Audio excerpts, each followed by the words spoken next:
outset of his life's work some 40 years ago, said that his only concern was to set men absolutely, unconditionally free. Krishnamurti began to speak along his present lines in 1929, when he repudiated all connections with organized religions and ideologies. Since that time, Krishnamurti has continued to travel the world, speaking, discussing, and writing. He is the author of many books, among them The Awakening of Intelligence, The Urgency of Change, Freedom from the Known, and The Flight of the Eagle. This is the first in a series of 4 talks given at San Diego State University. I would like to talk about so many things, because wherever one goes, Europe, India, Australia, or America, one finds more or less the same human problems.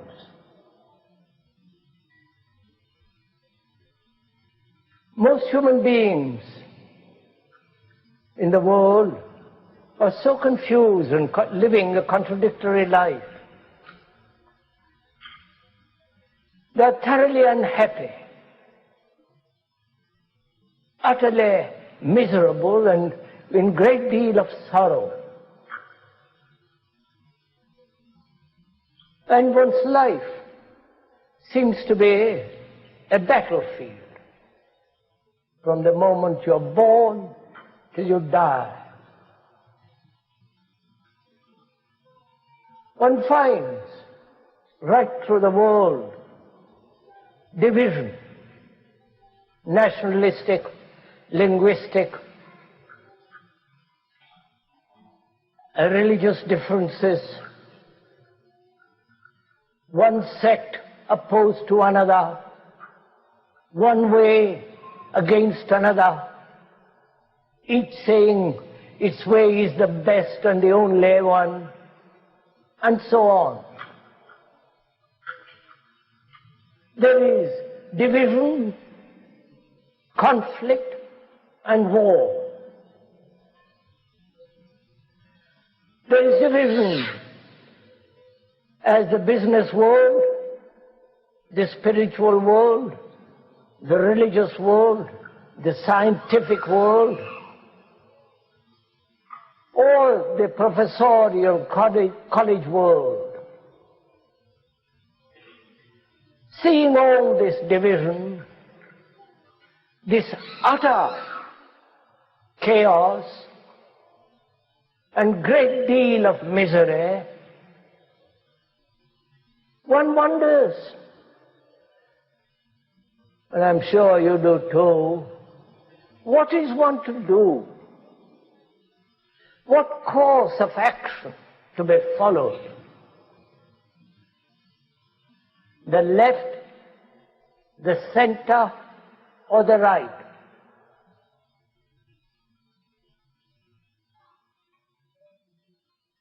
Or is it a course of action dictated by some ideology, some belief, some authoritarian dictum, or must one follow a course of action that doesn't depend on any authority whatsoever,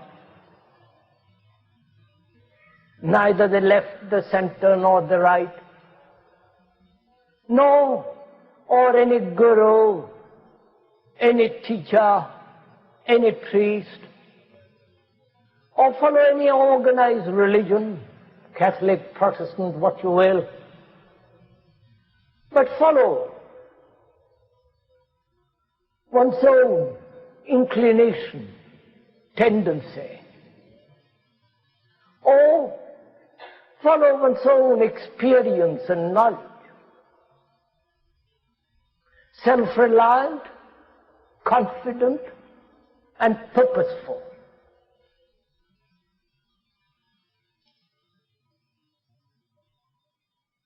there is so much contradiction, not only outwardly, but also inwardly.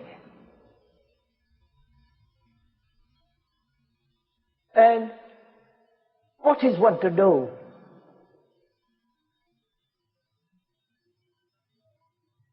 And I'm sure you must have asked this question many times. The more serious one is, the more earnest, and not seeking entertainment.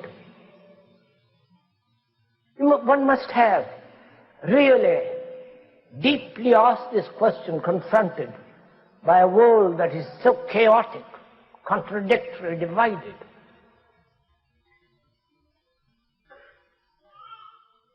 Knowing very well that one has lost faith,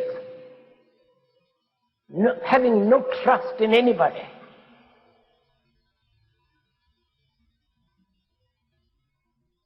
No teacher, no professor, no priest or authoritarian utopia.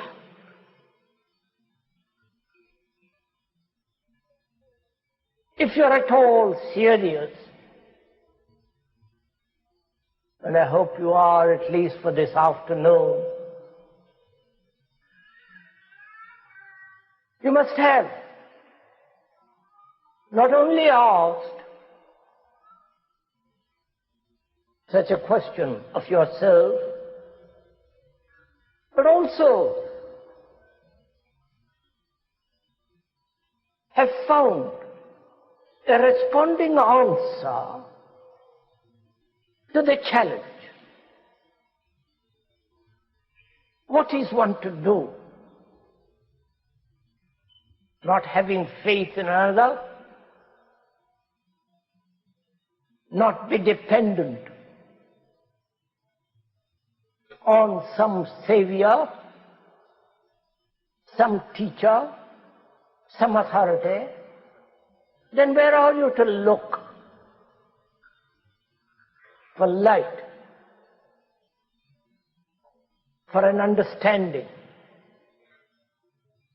What we are trying to do is to find out for ourselves, confronted with this extraordinary problem of living, with all its contradictions and complexities, what is the course of action which will not be contradictory, which will be whole, complete, which will not produce more agonies, more mischief, more confusion.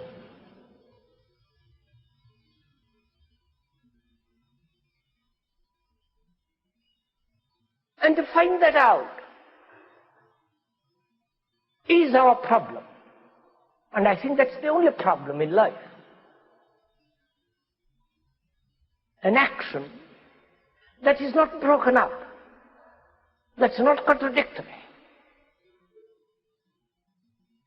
that is continuous, whole, complete and total,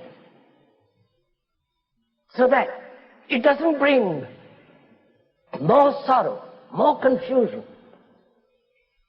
And if you will, we will go together into this question.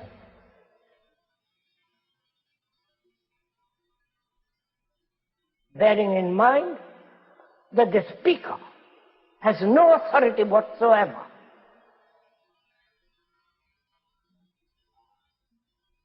Because both of us are going to examine, observe this phenomenon called life, living, and find out the truth of the matter.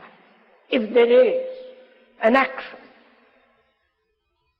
a way of living, not at odd moments or in a great crisis, but every day, every minute, a way of living in which there is joy,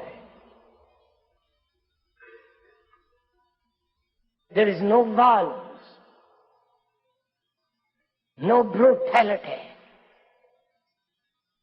no contradiction, and obviously no imitation and dependency. Unless we find such a way of living, not an abstract idea, a philosophical concept, a theory, but rather an actual way of living.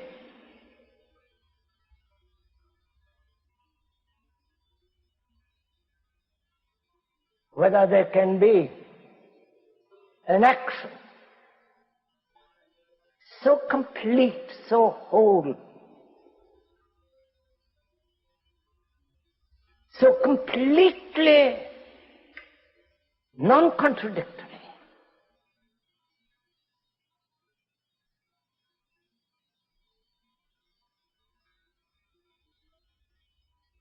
and I feel to live that way is the only religious way. None other.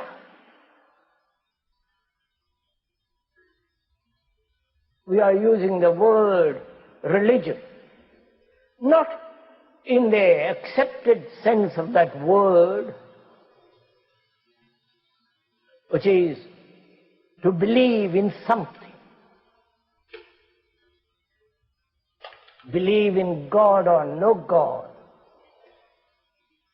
or believe in some conceptual ideation. We are using that word, a way of life in which every action is whole, complete and full of ecstasy. Now we are going to go into that. First of all, to understand all this, we must establish right relationship between us, between you and the speaker.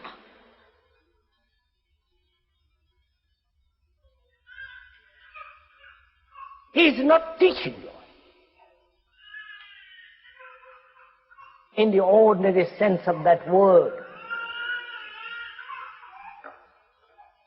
giving you what to say, telling you what to do.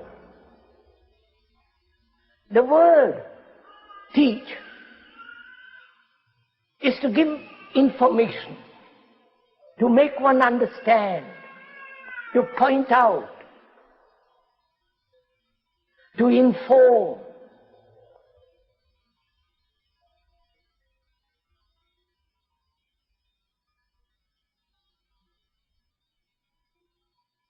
And one can teach mathematics, give you some scientific information. But here, there is no teacher. And we really mean it.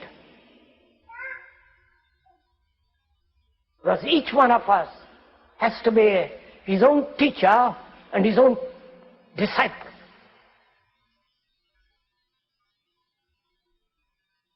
And this is a very serious matter. So that you are listening with quite a different attitude.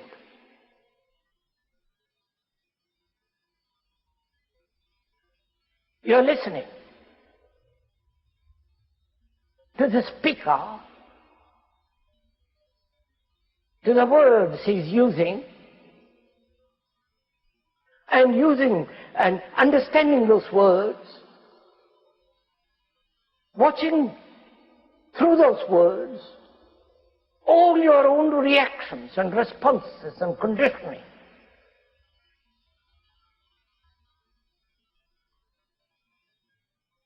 So that you yourself, through your own observation, learn. So the speaker becomes a mirror in which you are observing yourself. So, our relationship between you and the speaker is of a basic communication. Communication being sharing together, understanding together, working together. That's what the word communication means, to commune. So, seeing all that, not as a theory, not something that is extraneous to you, but actually, that's your life. Your daily contradiction, your daily battle, your daily irritations, anger, hatred, brutality.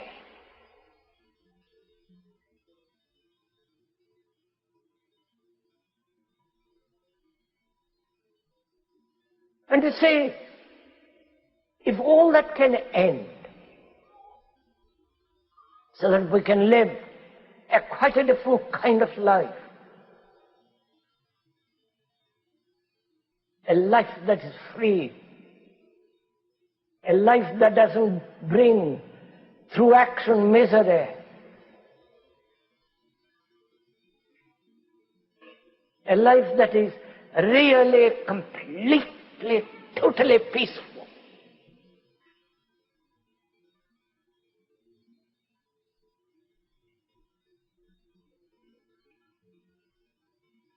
So one asks, observing all this,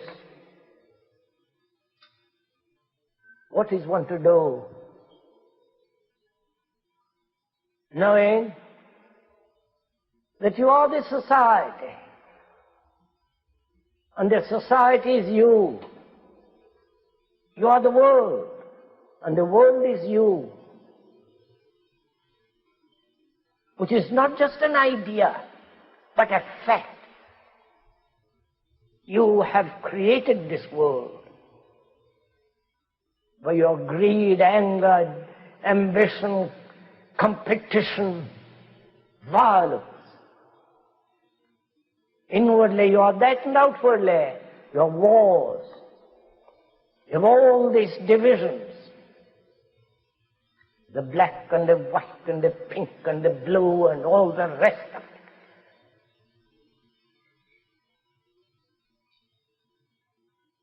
Prejudice,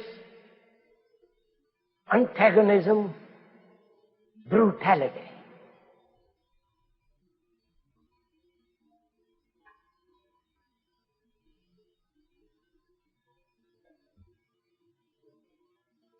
We know this. Either you know it as an idea,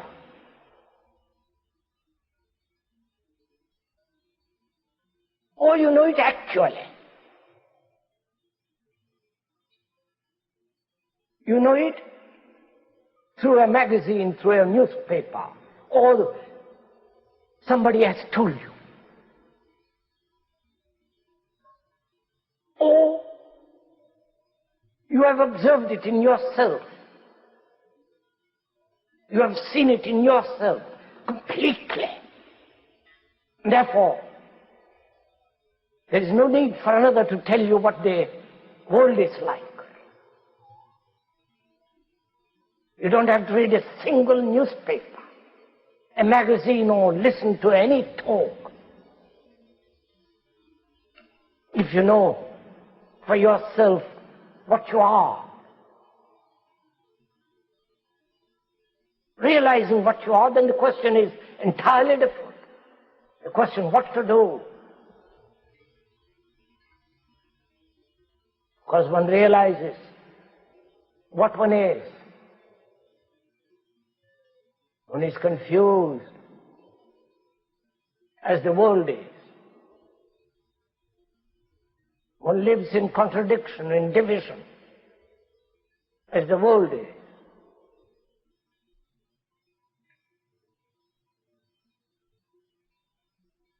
And without understanding oneself, not only at the conscious level, but also very much deeply, very profoundly, unless there is this understanding, not according to some analyst, Freud, Jung, or your own particular pet analyst, but to understand yourself as you are. And in the understanding of that, the question of what you are to do becomes entirely different. Because now you are putting the question in relation to the world as though it was something outside of you.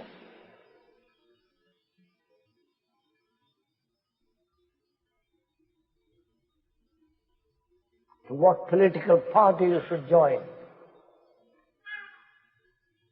to what group, the pacifists, and so on, to what group, to what section. So you are putting the world as something outside of you. But when one realizes, not verbally, not as an idea, but actually, when one realizes that one is the world,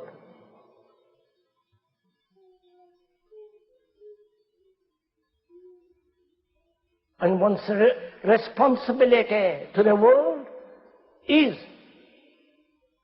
the responsibility of understanding yourself so completely.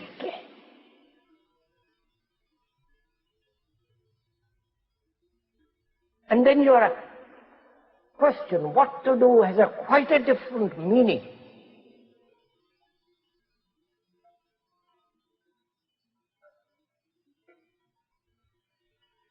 So the question is,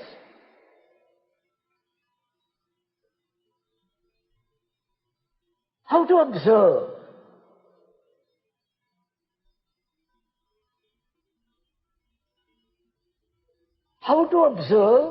oneself.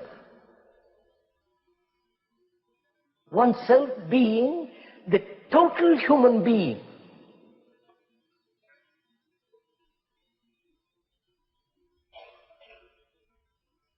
You are not an American, though you may have the label as the American. And a man coming from India may call himself an Indian with his particular label, with his particular superstitions and beliefs. But when you scratch or push aside all that, he is an ordinary human being like you and me, like a dozen others. So the question is, how do you observe yourself?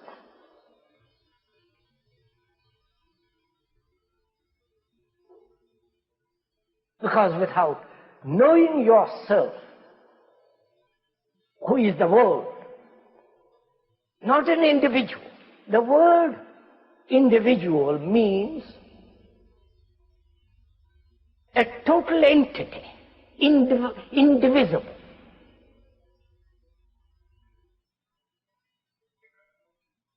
An individual means a human being in whom there is no contradiction, no division, no separation, is a total unit. harmonious unit. That is, that word, the individual, means that, indivisible. So we are not you're not individuals, you're all broken up, contradictory in yourself.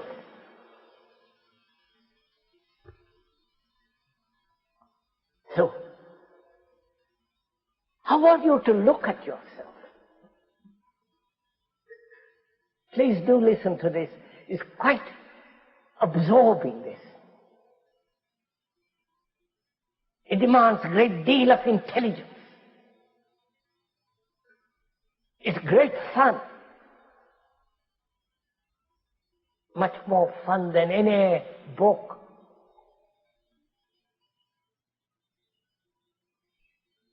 Than any religious entertainment. Than any philosophy. As we are broken up human beings in ourselves, contradictory desires,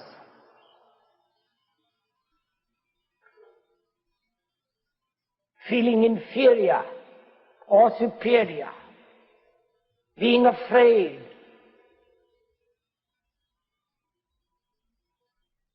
having no love, feeling lonely,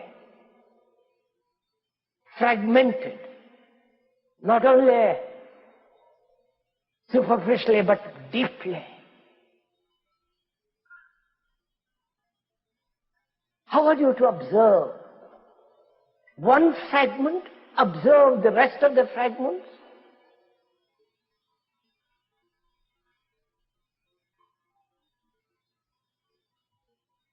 One becoming the censor,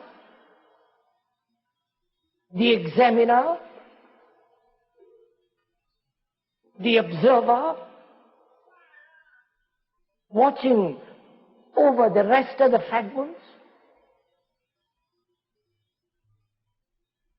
And what gives him the authority over the other fragments?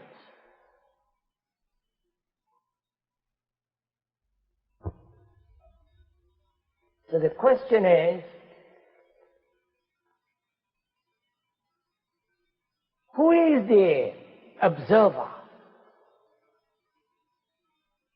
And who is the censor that says, this I will do, this I won't do.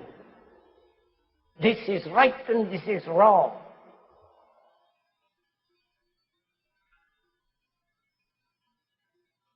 This path I will take and I won't tread that path.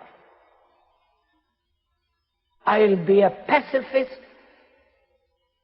with regard to this war, but I have other favorite wars.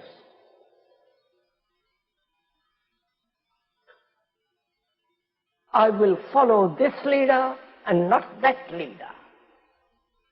I believe in this and not in that. I will hold this prejudice and reject that. Knowing, if you have observed yourself, that you are a fragmented human being.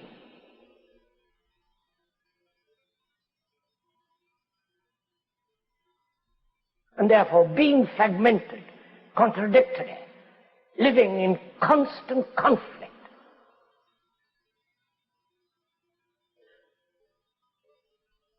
and knowing this conflict, one fragment of this many, many fragments takes charge, becomes the authority, the censor, and his observation must inevitably be contradictory. Right? I hope you're following all this.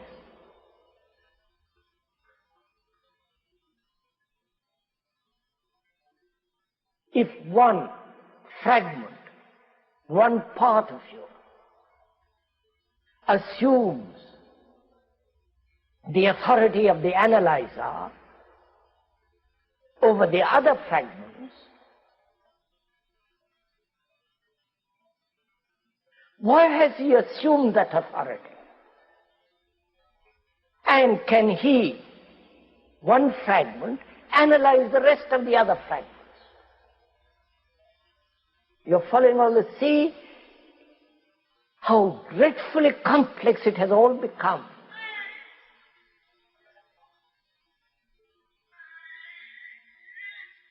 Whether you are analyzed by a professional or you analyze yourself, it is still the same pattern.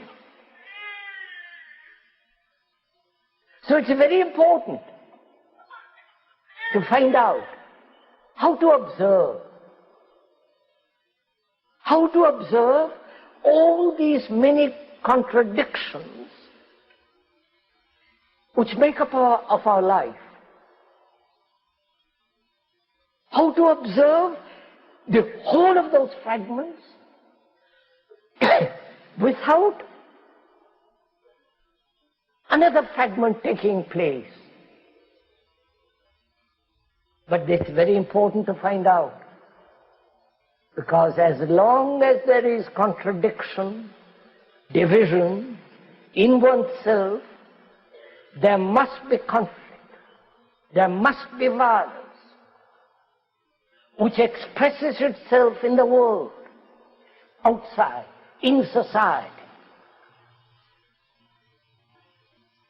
And as long as this fragmentation exists within one, there can be no peace. And a man who really deeply wants to understand and live a peaceful life, a life of love, must understand this question completely. Therefore, it's a very serious matter. Not just an afternoon's listening to a few words. We are dealing with the whole problem of existence. And it's only the mind that can give serious attention to this that is able to resolve it. So it's very important, imperative, that one understand this question.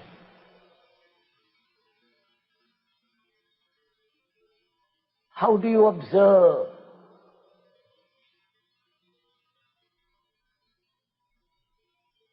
Do you observe yourself as an outsider, as a censor, saying this is right, this is wrong, justifying, condemning, approving, storing up? And if you do, there is a contradiction. And therefore conflict, and therefore violence.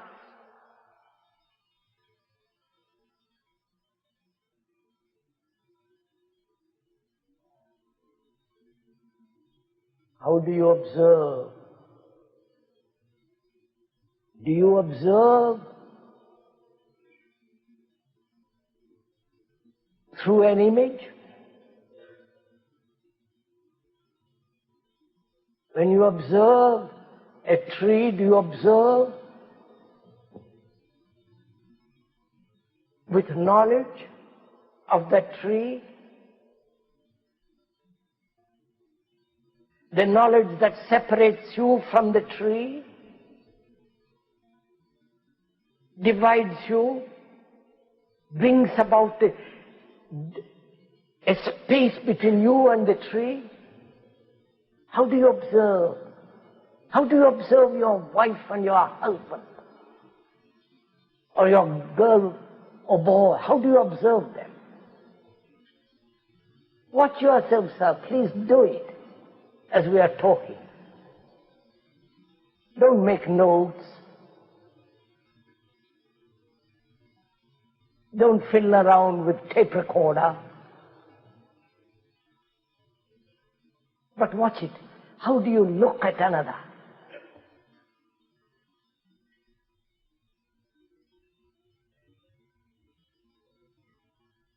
Don't you look at another through the image you have built about the other?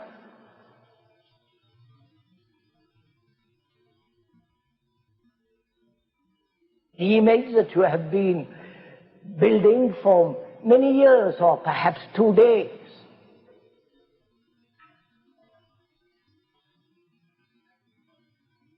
And the image becomes the observer. Right? Are you following this?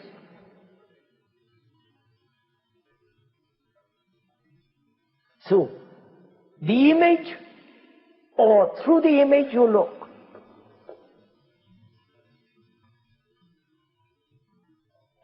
So the sensor, the observer, is one of the fragments, and that sensor has an image of what is right and what is wrong, what should be done, what should not be done, because he is still functioning as a fragment.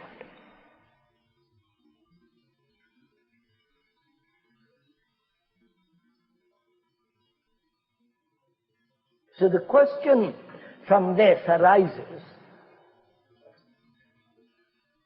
whether one can observe without any fragment.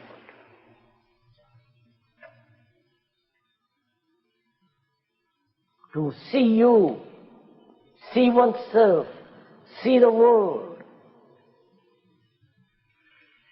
without fragmentation at all. And what brings about fragmentation? Not only in oneself, but also in the world of which one is. What brings it about?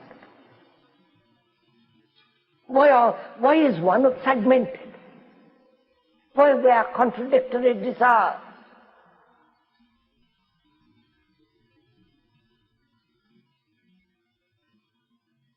Right?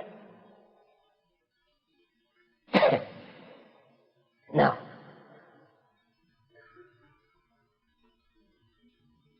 why is one violent? Which is part of contradiction.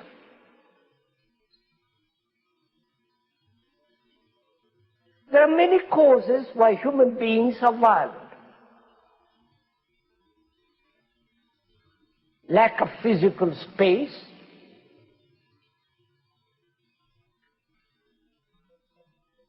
human beings who have evolved from the animal, and the animals are very aggressive,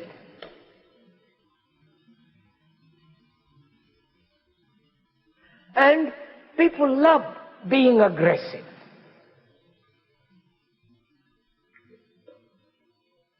Feeling inferior, and they want to be superior.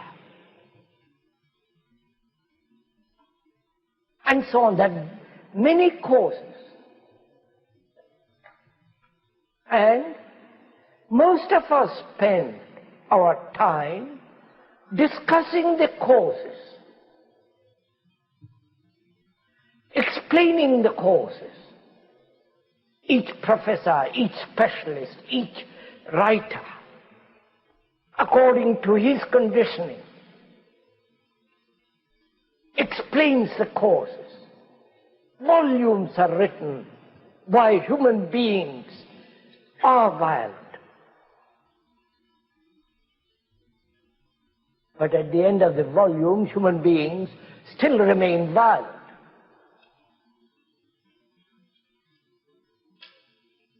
So, the description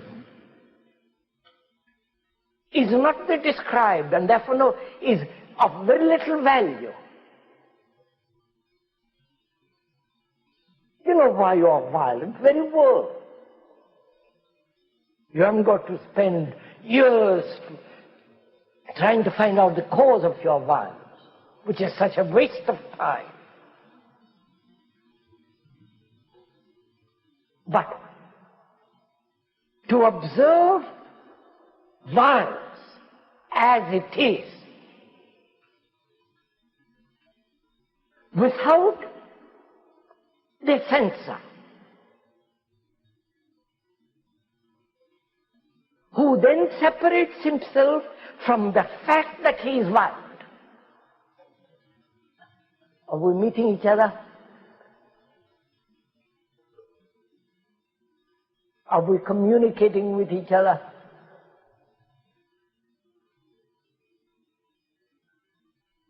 I'm not sure.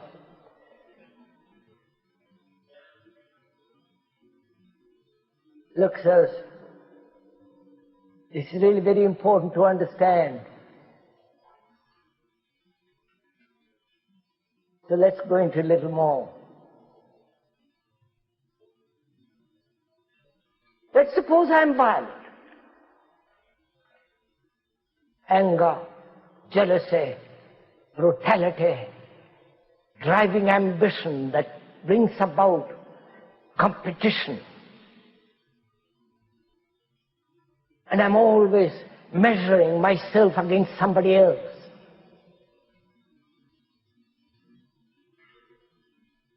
And this comparison makes me feel I'm inferior to you who are superior. So there is a battle, violence, and all that. Then I say to myself, I must get rid of this. I want to live at peace. Though I've lived for thousands and thousands of years as a human being, there must be change. There must be change in society. How rotten it is, and it is. So I'll plunge into social work and therefore forget myself. And the social work and the society is me.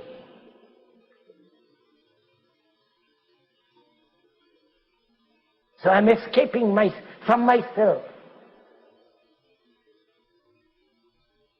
and realizing all the tricks the mind plays upon itself. Now I look at myself, I'm violent. And how do I look on that violence? As a censor who condemns violence or justifies violence?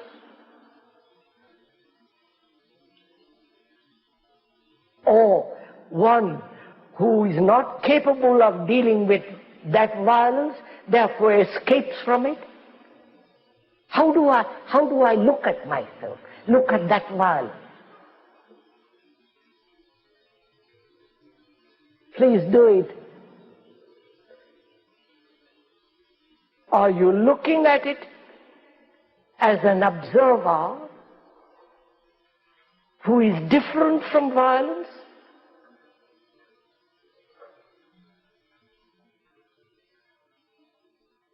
The observer who is separate, who condemns, justifies, and says this is right, this is... And so the observer looks at the violence, separates himself from violence, and condemns it. Or is the observer the observed? You're following? The observer recognizes violence and separates himself in order to do something about it. But this separation is one of the tricks of thought. So the observer is the observed, is the violence. so long as there is a division between the observer and the observed, there must be violence. Right?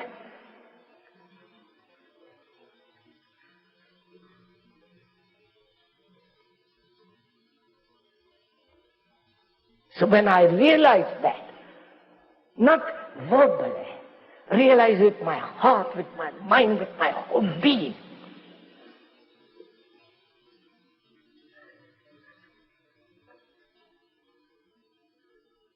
then what takes place?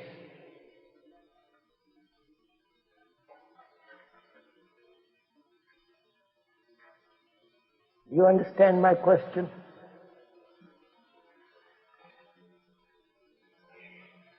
You know, when you observe anything,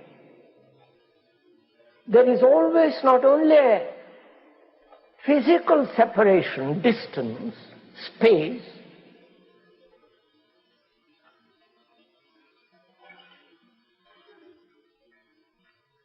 there is also the desire to identify yourself with that which is beautiful, noble, and not identify yourself with that which is not. So identification is part of the trick.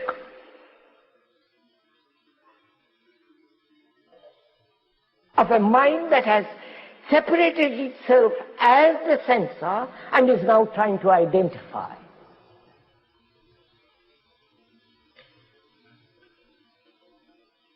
But whereas, when the observer becomes aware that he is part of the observed, and he is,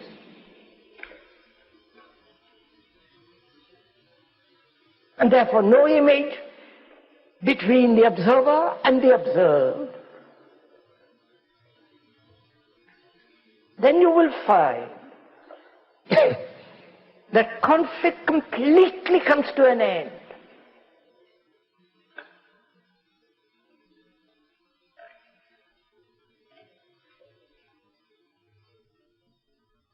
This is real meditation. This is not just a trick.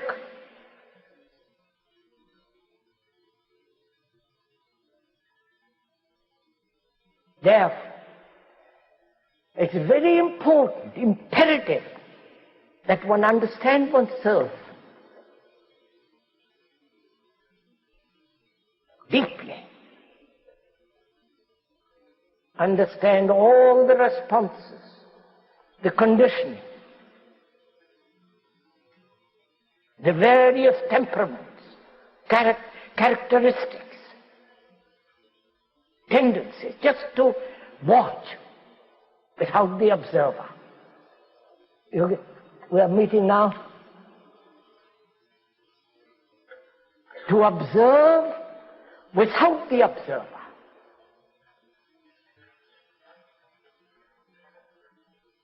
And that is the act of learning. And so that's the act, that is the action. Now, there is a difficulty in this. One is observing oneself.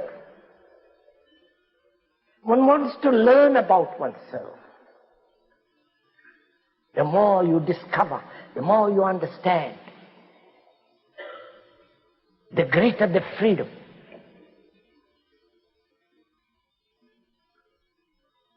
I'm using the word more purposely for the moment. The more is the comparative evaluation. I want to understand myself, learn about myself. In observing myself, please do this as the speaker is going into it. Do it actually. Don't take it home and think about it. Do it now. This is not a group therapy or a confession or all that nonsense. But watch yourself as we are working together. I want to learn about myself. And myself is a living movement. Each desire contradicts the other. They're living, moving, they're vital. And I observe. And through that observation I've learned. With what I have learned, I am going to look next minute. Right? You follow this?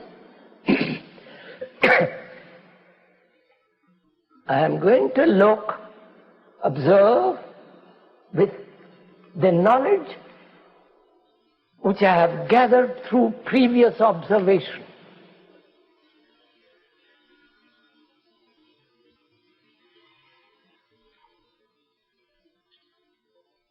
Am I learning? Is there learning then?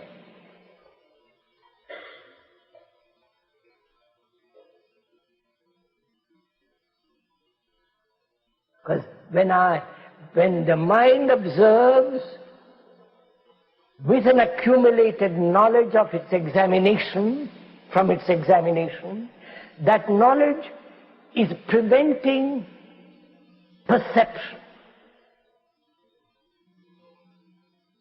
That knowledge is preventing the freedom to look, see the difficulty. So can the mind observe without accumulation?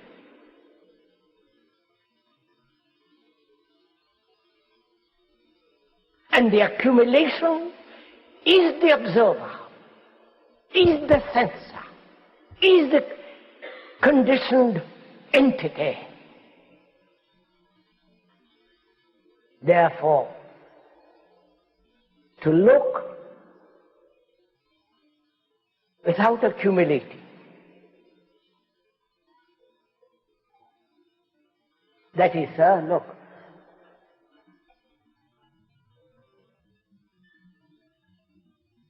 someone flatters you, says how nice you are, how beautiful you are, how very intelligent, or how stupid you are. Now can you listen to what he is saying, that you are stupid or very clever or very this or very that? Can you listen without accumulation?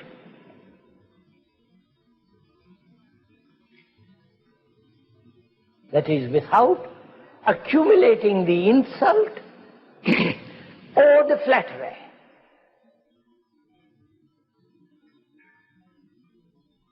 Because if you listen with accumulation, then he becomes your enemy or your friend. Therefore, that listening and how you listen creates the image. Right? And that image separates. And that image is the cause of conflict. The image that you have about the communist and the bourgeois. The image you have about the Catholic, if you are a person. And the Catholic has the image about the Protestant. The image you have about your husband or your wife or your boy or whatever it is.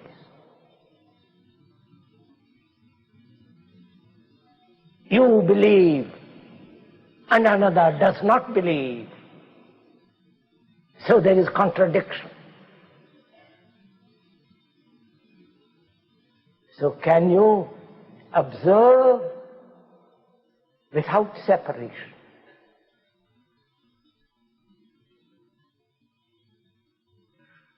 Can you observe at the moment of violence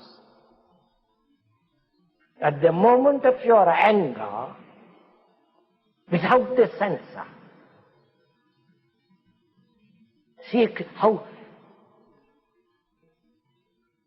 how difficult it becomes if you're not aware at that moment.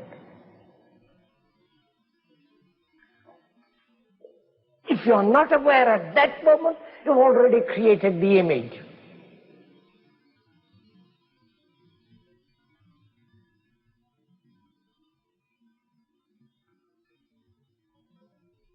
So to observe the cloud, the beauty of it, the light of it, to observe the lovely hills in this country, to observe the light on the water, just to observe without naming it.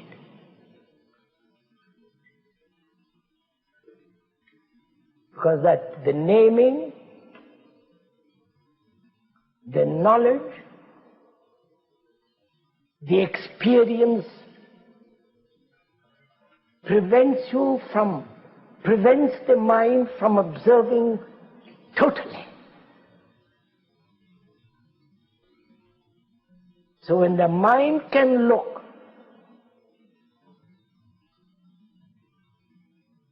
without the observer, all fragments come to an end in oneself.